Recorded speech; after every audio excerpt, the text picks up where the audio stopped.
Good morning, everybody. This morning we decided to go for a run, and usually we like to go somewhere and then run from there, but this morning we just went out the front door and decided to run down the main road that's out in front of our apartment, well, our townhouses, the complex that we live in. And the thing about this is our whole total run was only 3 miles, but this particular road is very, very hilly, and we're not talking little up and down hills either. These are big hills. Like when you're running up the hill, by the time you get to the top, you feel like you're gonna die. It's brutal. Your legs are on fire, your calves are cramped up. And so the thing about this particular run this morning is it was difficult physically.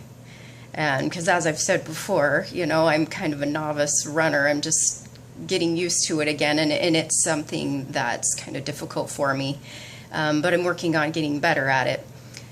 But the thing about this run, too, that Steve and I were talking about is that it was mentally difficult as well.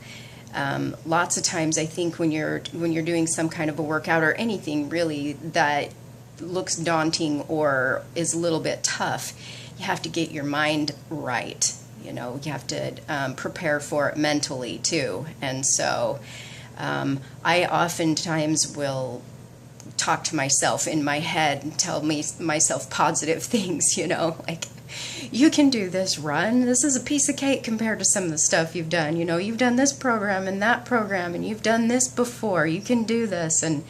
And that helps me just to talk positive in my head. If you let your mind, you know, going, oh, this is so hard, my legs hurt, I'm tired, and you start listening to that voice in your head, it's going to be tough, and it's going to be much harder than it needs to be. Listen to the positive voice in your head and talk positive to yourself. I think you'll be surprised at how much better your workout is. And even though it's still a tough workout, it's going to feel a little easier if you've got those positive thoughts going in your head rather than listening to that negative voice. So shut that voice up and listen to the positive one. That's my thought for today. Hope you all have an awesome one, and I'll catch y'all next time. See ya.